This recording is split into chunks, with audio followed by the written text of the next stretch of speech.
So learning how to love unconditionally whatever is presented to you without judgment as good or bad. It just is what it is, and you get to choose how you perceive it and how you navigate yourself through it as well.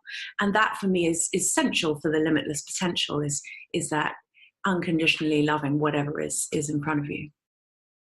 Hello, everyone, and welcome to the Being Inspired radio show. My name is Amanda Johnson, your host, and today I am here with another fantastically inspirational guest. I know I can say that confidently even before I've had the conversation with her, because I can feel her. I can sense her energy is in perfect alignment, is vibing at the same frequency as that of myself and each of you listening and tuning in today, and of this show and what this show stands for and what this show represents and why this show exists. And so we are in for another treat today as we delve into this idea of loving ourselves unconditionally and loving others unconditionally. And my guest today is a woman by the same name as me, which I love. I'm going to enjoy saying my name many times throughout the episode. We have with us Amanda Hummingbird, and maybe she'll tell you a little bit about why that is the name she has chosen for herself, though it is a synchronous, divine moment for me, given that hummingbirds are very significant in my life. So Amanda Hummingbird is a devoted mother of three, a transformational coach, healer, forest yoga and meditation teacher, writer, shamanic practitioner, and medicine songwriter and musician. She has co-written a book, The Revolution of Self-Love, and has other written creative projects waiting to be realized. She has written several medicine songs and holds shamanic fire, full, and new moon ceremonies, along with her life experience of overcoming addictions, codependency, eating disorders, childhood trauma, depression, anxiety, and heartbreak. She is also a certified yoga teacher with Cam Yoga and Forest Yoga, and a trained body worker and transformational life coach. She is based in Norwich, where she holds Norwich, correct? Is that how you pronounce it? Yes. She is based in Norwich, where she holds her Rise Up embodied transformational immersions at the Hummingbird Project headquarters. She guides people back to wholeness and empowering them to live from their hearts, falling in love with themselves and their lives. So quite the introduction for quite the woman. Amanda, welcome to the show. Thank you. Hi. Hello. That was nice to hear that. I've never heard that read out loud before. Isn't it fun to hear? I will say this often. If we haven't heard a description of ourselves read before, it really is, I have found it to be quite impressive. I'm like, wow, really? Is that? Yeah. Yeah. And of course, we know that that's not who you are. And yet, when we can at least point to the person through words and the way you showed up in the world and what gifts you have had to offer and what gifts you do offer and how you're in service, we do our best to point to the person that you are in this form. So thank you for all that you offer. So for those listening today, we are going to see where this conversation leads us regarding unconditional love. And of course, Amanda does a lot of work with this, and through her own journey and life experience, we may get to hear more about that. But this is an important concept, theme, message for her. And I wanted to read a quote from a book that has served me on my journey. I've quoted it many times before on this show. It is one of a few texts that I will revisit or go back to for inspiration. And this is a book written by Marianne Williamson, who, of course, is a spiritual teacher, guide, and running for president. Well, at least hopefully will be running for president. She's at least a nominee for the Democratic Party in 2020 here in the United States. And I couldn't be happier. I couldn't be more excited. And I couldn't be the least political person ever. And yet this still lights me up. So I'm just going to give her a shout out and a plug there. So this comes from her book, A Return to Love, which is her reflections on A Course in Miracles. And so this quote, I thought, summed up nicely, or at least gave us something to chew on when it comes to the concept or this idea of loving unconditionally. So this is what Marianne Williamson says: the Holy Spirit accepts people unconditionally. To the ego, this is an outrageous thought because unconditional love is the death of the ego. How will people grow if we all go around just accepting each other as we are all the time? Accepting people as they are has the miraculous effect of helping them improve. Acceptance doesn't prohibit growth, rather, it fosters it. So, Amanda, what does that bring up for you, or what does that have you think of? Well, instantly, it's a beautiful quote. I love it. It instantly makes me think about the self-acceptance and acceptance of others as well, but specifically with accepting those parts of yourself that are more difficult to accept, and the bits that we try to hide from others and that we don't want other people to see or hear about ourselves. And accepting those parts for me is really reclaiming the power that we are giving away to them by hiding them, by not accepting them, by judging them. And that really has been an important part of my own journey, is learning to accept and forgive those parts of myself. And in doing so, empowering myself, and almost turning them into a superpower, and this unconditional love and acceptance of myself. And then once you have that acceptance of yourself, it's so much easier to love and accept others unconditionally as well. Mm-hmm. I love that you're pointing out the fact that it starts with us. And so as we learn to accept ourselves, we can then extend that to others. And yet sometimes it can be easy to see where we're not accepting ourselves by where we're not accepting others, right? So we can use others as that mirror.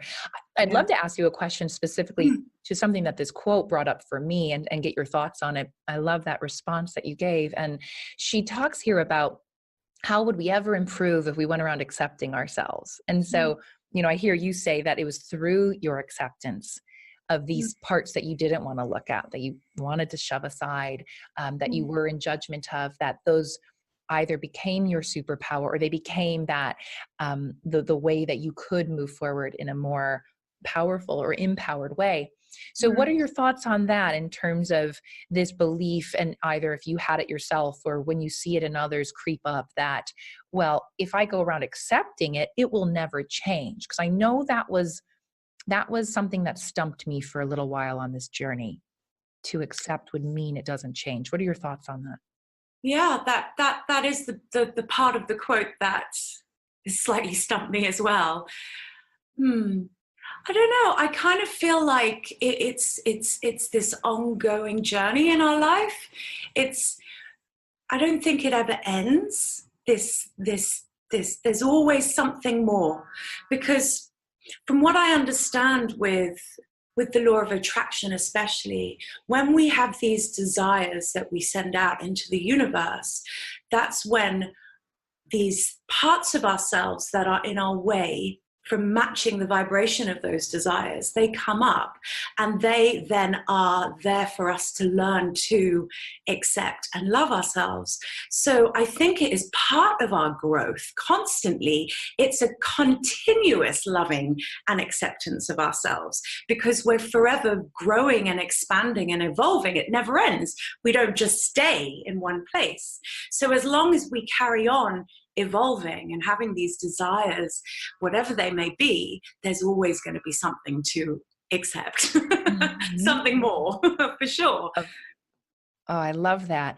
Where in your experience, because it's so, I love that. And there's a lot around the law of attraction that I'm not familiar with. So feel free to expound on any of that as it feels true to do that.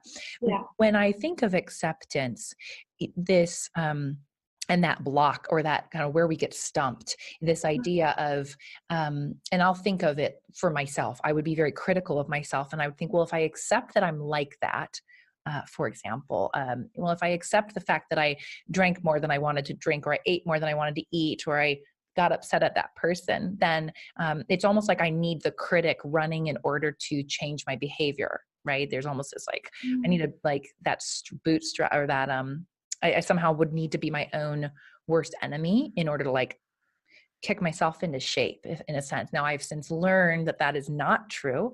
And so in your own experience in your life, were there times where you weren't accepting parts of yourself, or were there things that and what was that like, or have you known what that's like to put those pieces or parts of you aside? Because to your point, we're always evolving and there's always more showing up. But was there a time in your life where it was really hard to accept things about yourself? Yeah, there were. There were definitely times when I was avoiding even looking at these parts of myself because of the shame and the guilt that came with them. And it was definitely when, during the times when I was still numbing out a lot and using recreational drugs as well to mask everything that I was feeling inside. And I didn't really, I knew what I was doing rationally, I knew what I was doing, but I didn't really, it wasn't easy for me to accept and acknowledge what I was doing because of the shame that came with it. And it really took me to hit rock bottom to really learn to look at that and learn to acknowledge myself, forgive myself, and accept, okay, this is actually what I'm doing, and sit with that shame. I mean, that was the hardest part, is what comes with that acceptance is whatever emotion is underlying it, the beliefs that are underlying it. And that's where the growth is learning to sit with whatever is underlying it in order to change it. We have to acknowledge it. We have to be with it and feel it. And that's my experience of it as well. Yeah. Yes. And you highlighted so many important things there, that it won't be comfortable. It typically isn't comfortable, which is why we hide and run and mask and distract and avoid. I think a lot of us are afraid of what we'll find. And I'm curious if this was your experience as well, this fear of, well, if I really allow myself to go there, to face those parts of myself that I don't want to face, to admit the things I don't want to admit, that there could be this fear of what will I find there? And then I heard you say the importance of forgiveness. And then that is where we can experience change and growth, right? So again, we think that's not the case, like that says in this quote by Marianne Williamson, and yet that really is the truth. That's the only place where we can experience change and growth. Yeah, experience that fear of what could I find if I for sure. It was what I now, especially now that I can look back on it and in hindsight, but also whilst in it, is, the underlying belief, and I think all of us carry this in some way, is this, that I'm not good enough. And then actually looking at it and confronting it and realizing that actually what I was doing and the way I was behaving was making me feel even more that I was actually causing my own belief to feel that I wasn't good enough. And therefore I realized that it really wasn't good enough and that I could be better. But it was my choice. It was my choice, and I had the power to change that. And that fear of actually admitting and realizing that, oh my God, I'm doing this to myself. I'm doing this to myself. That fear is, it's frightening, because it's like, okay, well, if I'm doing this to myself, then I'm responsible for this. I need to take control of this. I can't blame anyone else anymore. It's me. Full body chills. And when we realize that we are at cause, then we also remember that we now have the power to choose differently. And we have the power to, we basically, to summarize it, we discover our power. Yes. We discover our power because, for the first time, it wasn't something else happening to me. It wasn't somebody else doing this to me. Yeah. Now that I've reclaimed my power, knowing that I've caused it, which can feel, and I'm not going to pretend it can't feel terrible and uncomfortable and sad and shameful and all the things that might come up with that. Equally, you used the word earlier, it is empowering, because then we remember who has the power to now move forward. That power is within us. So That's Is there right. more you want to say about that? The power that now is within us to move forward? Yeah. I mean, once you realize that it is you, and you have that power and you have that responsibility, that's also really scary. Because then you're like, oh well, then who do I want to be? I get to choose. I get to choose. And then it's exciting, because you're like, okay, well, who do I want to show up as in this world? Who do I want to be? What do I want to feel? What impact do I want to have on the world around me? Because at the moment, when you're in it and you're feeling not enough and being not enough, you're impacting the world around you in that way as well. So then when you also then have the responsibility to think, okay, well, what can I do that is going to impact the world in a positive way as well as my life? And connecting to that is just super exciting, because then you realize that you really are the master creator of your life. You can be anything and anyone that you choose to be. And that's limitless. That's where this unconditional love and this limitless potential comes into our life. I have so many, my body is just full of chills as we're talking. It's so exciting. I'm so excited right now. Isn't it amazing what happens when we even speak about when we start talking about these ideas, that it raises our frequency. And I love how you're connecting this idea of unconditional love. And I want to see if there's more even to be said about this, where maybe it requires unconditional love, or if but there's this idea of, we unconditionally love ourselves. And as we do that, by looking at the parts of ourselves that we don't want to look at, because that is all of it, we have to include all of it to be unconditional. We then remember our power. We remember that we are the creator, the author of our lives. And now we can be limitless. And so I love this idea, because I actually just had a guest we were talking about, the fact that we can do and have anything we want, right? This kind of limitless potential. And I don't know if we necessarily addressed this unconditional love piece. And I see them potentially as being, they need to go together, perhaps. Would you agree with that? Or how would you? For sure. That's definitely my experience anyway. They definitely come together, because when you realize you have this limitless potential, how that then shows up, just because you've put out these desires into the world of who you want to be and how you want to feel, doesn't mean that it's going to show up like that instantly. There's a process, there's a way, there's an unfolding. And so you have to watch presents itself doesn't always show up as how you expected and how you want it to look.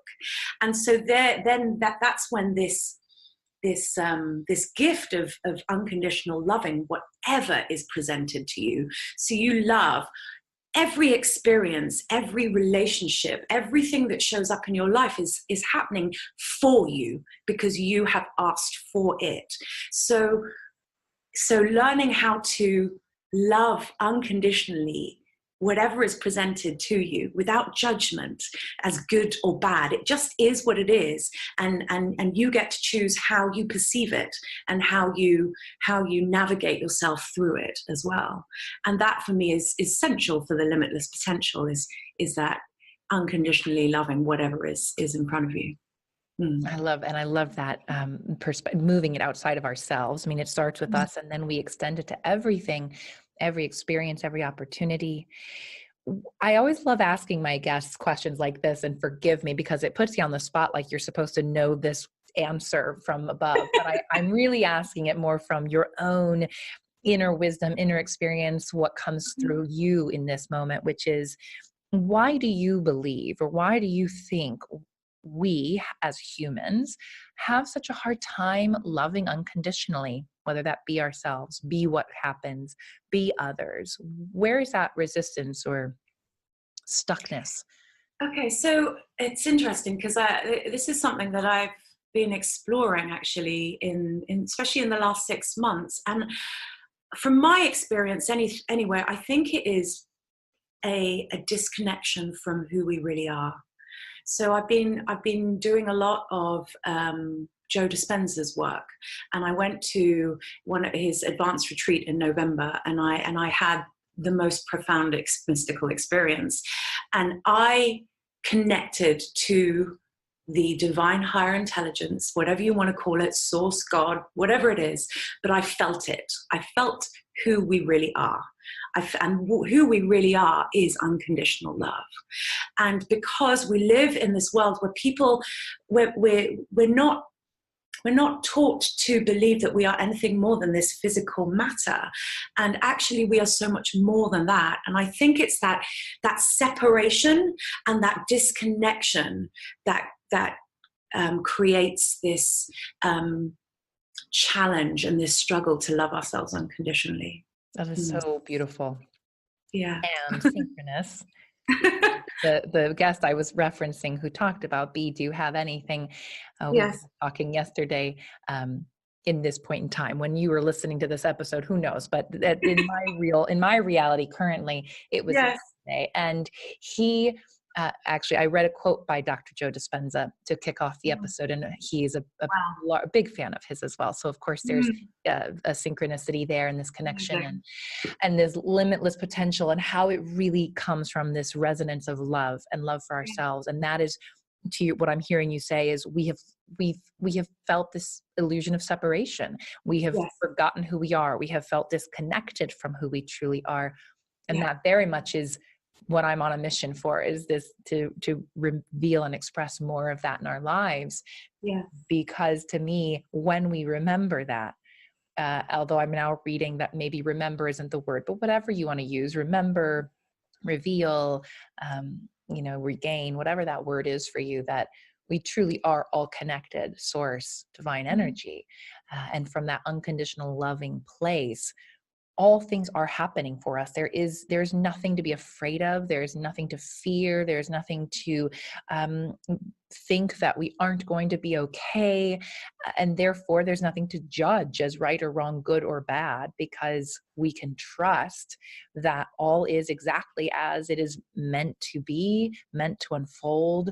And with that knowing, then I know I can love myself more unconditionally. I can love, then I can extend it to others. I think of myself over and over again, the times where I respond in a way I wouldn't want to, quote unquote, respond, or I consume something that then I later go, oh, I don't feel so good now, or whatever it is.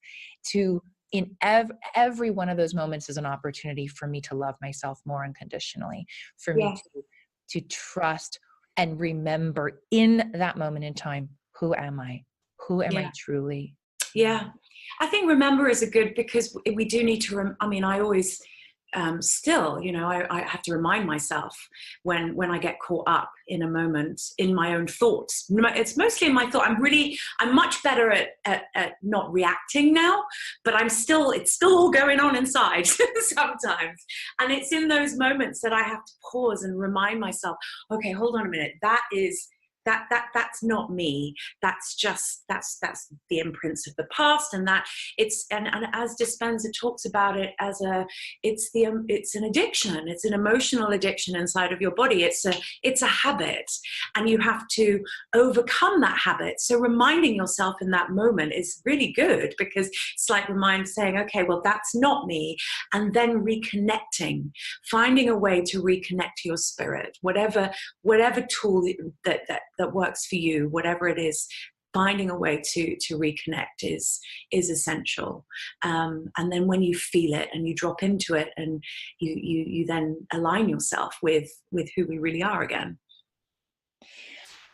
The question that feels, and that's so beautiful. The question that feels like it's coming up now is this idea of when we love others unconditionally, and what does that look like? And I will use my example briefly to set the stage for why I'm asking this question. Is, I've been in relationship with a person, no longer, however, for many years, that was an addiction, and really, and we were totally playing out codependency, and there was this. I felt, and to this day, I still believe this, that he came into my life in order to teach me how to love unconditionally.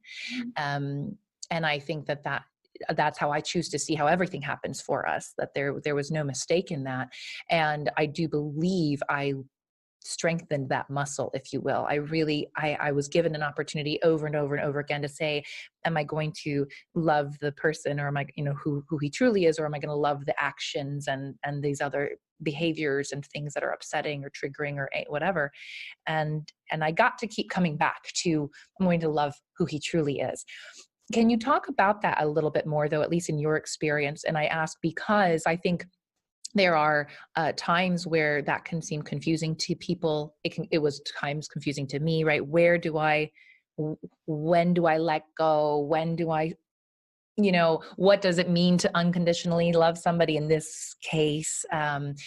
So what comes up as I talk about this in your own experience of what it means when we unconditionally love others and how that can look and how that can show up?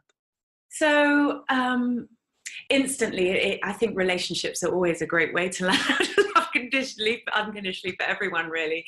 And that really was the ending of my marriage. So I had a 17-year relationship and marriage that ended 2 years ago. And that for me, that broke me. My whole life as I knew it, I fell apart.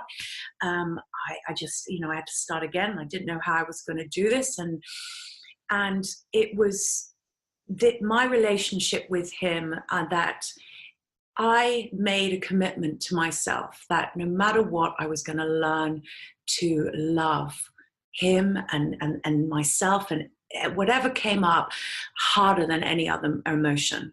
And that was the kind of the start of my journey of loving unconditionally, and all the people that were involved in the breakup of our marriage, and how that really challenges me is learning to love and accept someone, even if they don't behave and say what you want them to say, or behave in the way that you want them to.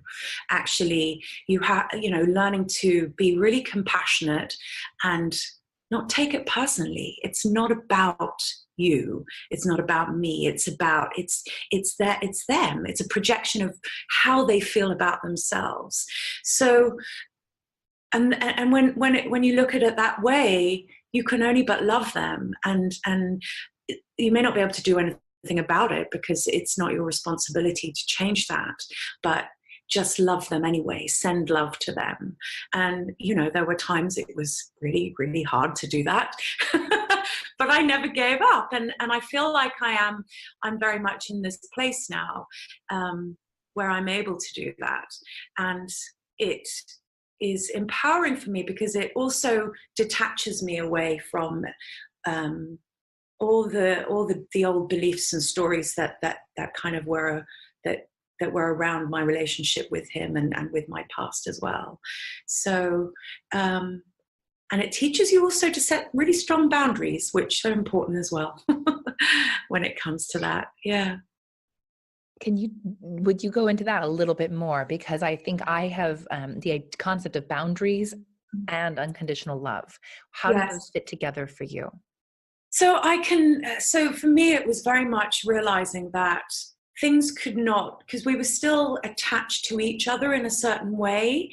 And in order for me and him, I guess, to move on, to be able to start a new life, I realized that I had to create some sort of an attachment to him, and place some boundaries down about what was now okay and what wasn't okay, and also do it in the most loving way that I could. He may not have liked it, but it still was coming from a place of love, and love for myself first and foremost, and also sending it to him, because I know that in setting these boundaries, it's actually the most loving thing you can do for you and the other person. It may not seem like that at the time, but it really is, because it's saying, okay, this is okay for me, but this is not, and that's okay to set those lines down, whatever they are. Beautiful, thank you. I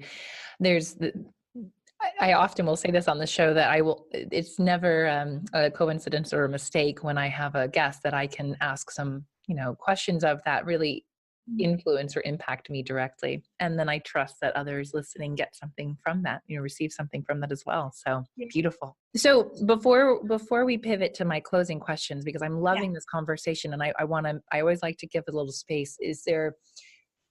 Is there anything else around this concept of loving unconditionally ourselves, others, being limitless, enjoying the nectar of life that you wanted to express, or that's coming to you right now that you want to share with the audience? Well, what's coming straight up is really this is gratitude.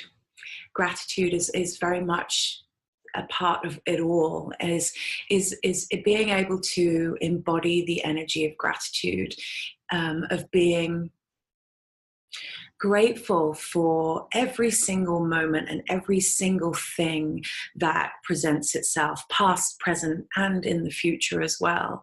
And it all ties in really beautifully together: gratitude, unconditional love, and limitless potential. If you can, as Joe Dispenza says, and many other teachers as well, gratitude is the ultimate state of receivership. Abraham Hicks speaks about this as well, is if you can embody this state of gratitude, you're enhancing your receptivity, you're opening yourself up, surrendering to all that is there for you to receive in the world.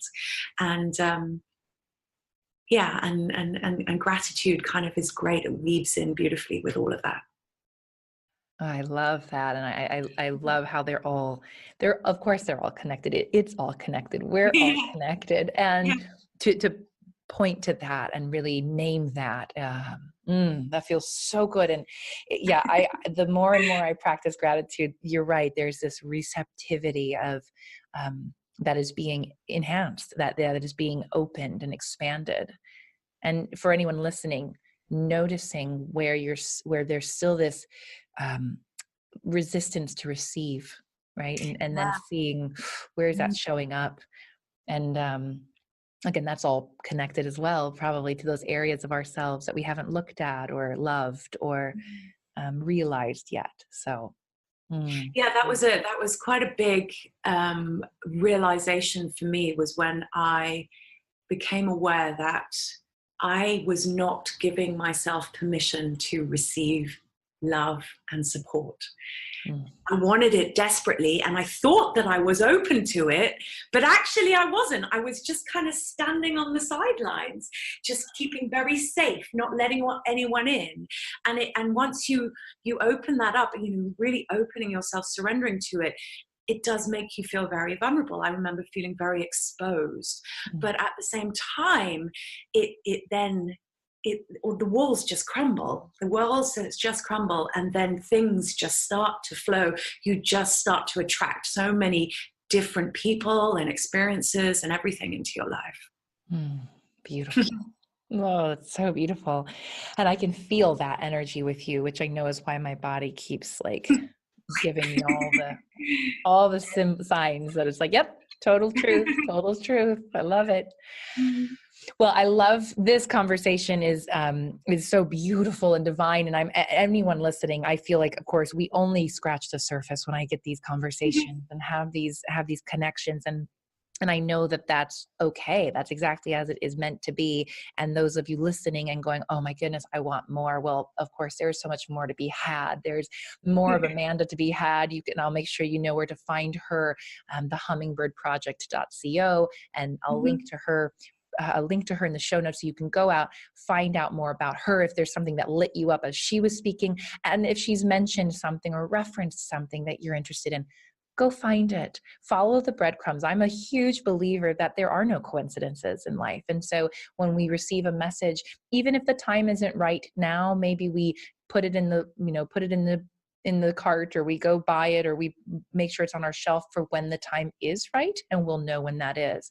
So I know you're listening to this for a reason today, and I want you to take whatever you're meant to take away with you, being present to that. So I like to conclude asking my guest a few questions, and this will also offer us additional inspiration for us to take with us on our day. So Amanda, who is a source of inspiration for you, and why?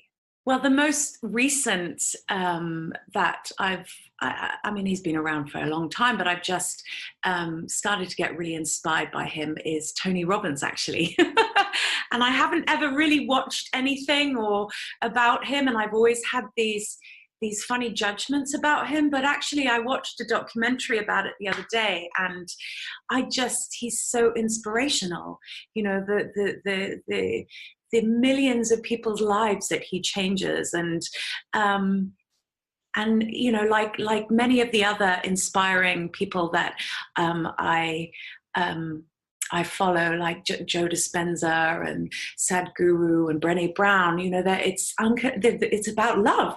Everybody wants to impact the world. Everybody wants to do what they can to make a difference. And yeah, he's at the moment. I've just started reading his book, and yeah, it's great.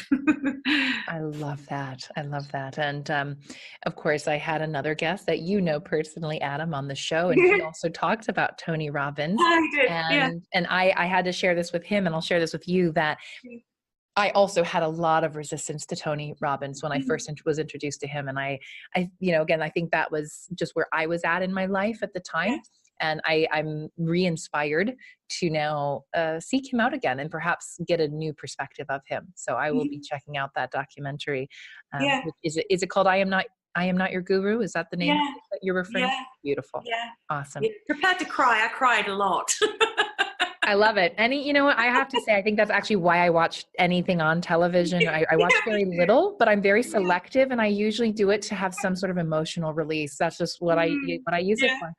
Yeah. All right. So my second question for you is, what place or activity most inspires you right now? Place, really. I love to be in the woods. I love to be amongst trees and out in nature. We went for a lovely walk yesterday, and yeah, it helps me to just get so connected. You know, to feel the connection with nature is just something that I love. Yeah. My last question, and you've already started to point to this, so maybe there's a different answer, or you can elaborate on one you've already given, but what is a favorite book that has inspired you on your journey? Gosh, so many. But the one last year really was, I'd have to say, is Becoming Supernatural by Dr. Joe Dispenza. That really has, you know, learning quantum physics and the science behind it, and not being mathematical or science minded at all, and being able to understand that is amazing. And understanding, you know, the how and the why as well is incredible to my own meditation practice, and it just it allows me to go so much deeper, and that book is incredible. I love it. I love it. Well, it's definitely been recommended a few times on this show, and it is one that I own. I haven't finished it, and yet I know that when the time is right, if the time is right, I will. And yet, even from what I read of it, I received so much, right? There's so much in there. So I love that he has served as such an inspiration to you and so many others out there. All loving, right? We're here to love and change the world and make a difference, right? That's right. Starting with ourselves. Yes. Well, Amanda, thank you so much for being here to speak with us about unconditional love and our limitless potential that we can access by loving ourselves and experiencing that and living that feeling of gratitude, and not being afraid to go there and to go to the depths to see what's under there, so that we can reveal our own power and then be empowered to create the life that we desire, or to experience the life that we desire. However we get there, however we arrive there, as you know, at that point isn't important, in my opinion, as long as we find our way and we're courageous enough to do that. So thank you so much for being here and sharing yourself. Thank you for having me. It's been great. Loved it. Awesome. Good. And for everyone tuning in, thank you so much. I will once again ask that if you haven't already subscribed to the show, you'll be notified of all of my incredible guests that I am having now coming in rapid fire. I'm excited for all of the people I'm getting to connect with and share with each of you. Rate the show, review the show if it speaks to you, so that more people can have access to it and know about it, because this is not done in isolation. We are doing this together collaboratively, and we are interdependent. So you are making a difference here and making an impact by sharing this information with others. Just as Amanda is sharing and making a difference in her world. And I trust I am doing the same in my world. Together, we can make a bigger difference. So thank you so much for tuning in and listening. And until next time, many blessings.